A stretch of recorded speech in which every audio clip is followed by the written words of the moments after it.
देखिए, बिहार में विधानसभा चुनाव होने हैं। एनडीए में 5 दल हैं। कौन से दल कितने सीटों पर लड़ेंगे ये अब तक तय नहीं हो पाया है और आज से पहले चरण के लिए नामांकन भी जो है वो शुरू हो गया है। हमारे साथ संतोष सुमन है, हिंदुस्तानी अवाम मोर्चा के राष्ट्रीय अध्यक्ष हैं, बिहार सरकार में मंत्री भी हैं, एनडीए में अहम सहयोगी दल हैं। संतोष जी, जो चीज़ें जिसमें पेच फंस रहा है, कब तक चीज़ें क्लियर हो जाएंगी? आप लोग कितने सीटों पर लड़ने वाले हैं? देखिए, आज अहम बैठक होने वाली है हम लोगों की। अभी वार्ता चल रहा है। हम समझते हैं आज रात तक नहीं तो कल सुबह तक हम लोग ये सब क्लियर कर लेंगे और कल ये स्पष्ट कर देंगे हम लोग कि कौन कितने सीट पर लड़ रहा है। तो आज आपकी पार्लियामेंट्री बोर्ड की बैठक होनी है और आपका ये दावा है कि कल तक ये तय हो जाएगा कि एनडीए में कौन सी पार्टी कितने सीटों पर लड़ेगी? हाँ, निश्चित तौर पर हम लोग का है पार्लियामेंट्री बोर्ड की बैठक। उसमें हमारे संरक्षक महोदय आदरणीय श्री जीतन राम मांझी जी असम में हैं और उनको आने में डिले हो रहा है, तो हम लोग 8-9 बजे के आसपास में करेंगे और उस समय तक भी वार्ता होगी और वो आएंगे तो भी एक फाइनल बात होगी। उसके बाद हम समझते हैं कि कल सुबह तक हम लोग स्पष्ट हो जाएंगे। अच्छा, कई राउंड की मीटिंग्स तो आप लोगों की हो चुकी है एनडीए के बड़े नेताओं के साथ, खासकर बीजेपी जदयू नेताओं के साथ। कितने सीटों की डिमांड आप लोग कर रहे हैं? देखिए, हम लोग चाहते हैं कि हम लोग को इतनी सीटें मिलें कि पार्टी को मान्यता मिले, रजिस्टर्ड पार्टी हम लोग हो जाएं, स्टेट रजिस्टर्ड पार्टी रिकग्नाइज जिसको कहते हैं, और उसी के हिसाब से हम लोग चल रहे हैं और बहुत सारे कार्यकर्ताओं की भावना भी जुड़ी हुई है।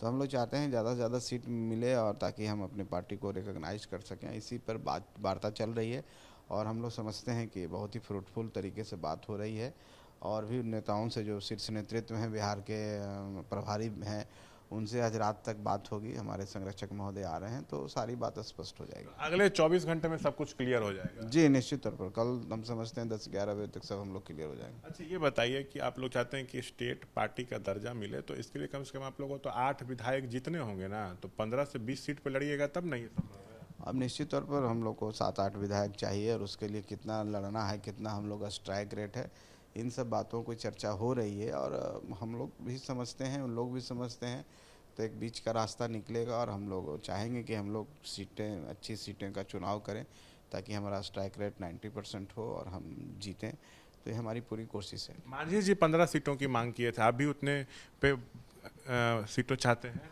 निश्चित तौर पर मांझी जी अलग नहीं है, हम अलग नहीं, हम लोग की पार्टी का स्टैंड एक ही है। 15 सीट। और वो चाहते हैं कि उनको मिले कि रिकग्नाइज हों, तो उसी पर चर्चा हो रही है और जो भी होगा कल तक के लिए। पार्टी की जो 15 सीटों की डिमांड है उस पर तो आप कायम है ना? अब देखिए, हमने अपनी भावना को रख दी है। अब डिमांड उसको ना कहें, अब उधर से क्या आएगा, कितनी बात होगी, हम कितने पर सहमत होंगे, उस पर अभी वार्ता चल रही है और जब तक वो वार्ता में स्पष्ट नहीं हो तो हम उसको इस तरह से नहीं लेते हैं। जो हर पार्टी अपने हिसाब से डिमांड करती है, हमने अपनी बातों को रख दिया है और वो बात पर चर्चा हो रही है। ऐसी बात नहीं कि चर्चा नहीं हो रही है। आपकी ऐसी सीटों पे नजर है जहां आप लोग जीत सकें, विनिंग सीट्स? हाँ, निश्चित तौर पर कोई भी ऐसी सीट नहीं चाहिए जहां हार की संभावना? कोई भी गठबंधन है, पार्टी अगर हम कम सीट पर लड़ेंगे तो हम तो चाहेंगे ना मेरा स्ट्राइक रेट ज़्यादा हो। हम ऐसी सीटों को फेंकने वाला सीट तो नहीं ना लेंगे। तो वो तो निश्चित है कि हम, अगर हमारा सीमित दायरा है तो हम सीमित दायरे में ही ज़्यादा हम कर सकते हैं। इसलिए सीटों का चयन भी हम उसी हिसाब से करेंगे और प्रत्याशियों का, जो कैंडिडेट्स के चयन भी हम उसी हिसाब से करेंगे। चिराग पासवान लगातार प्रेशर बनाए हुए हैं ज़्यादा सीटों के लिए।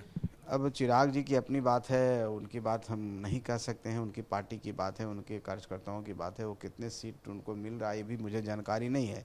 हम अपनी बात करते हैं और हम लोग अलग अलग सबके लोग बात कर रहे हैं। चिराग जी से कुछ और लोग बात कर रहे हैं, हमसे कोई और लोग बात कर रहे हैं, कुशवाहा जी से कुछ लोग बात कर रहे हैं। तो सबके अपनी अपनी मांगे हैं, अपनी अपनी बातें हैं और सब अपने अपने बात को जो सक्षम व्यक्ति हैं उनके समक्ष रखे हैं। हम समझते हैं सबका सम्मान और सब समाहित किए जाएंगे सम्मानजनक तरीके से। क्या आप चाहते हैं कि अगर सरकार आए तो आप डिप्टी सीएम आपकी पार्टी से बनाया जाए? ये देखिए, अभी विषय नहीं है और ये विषय बाद में आएगा और वो भी विषय में हम लोग का ऐसा कोई कभी डिमांड नहीं रहता है। हम जनता पर विश्वास करते हैं, काम पर विश्वास करते हैं।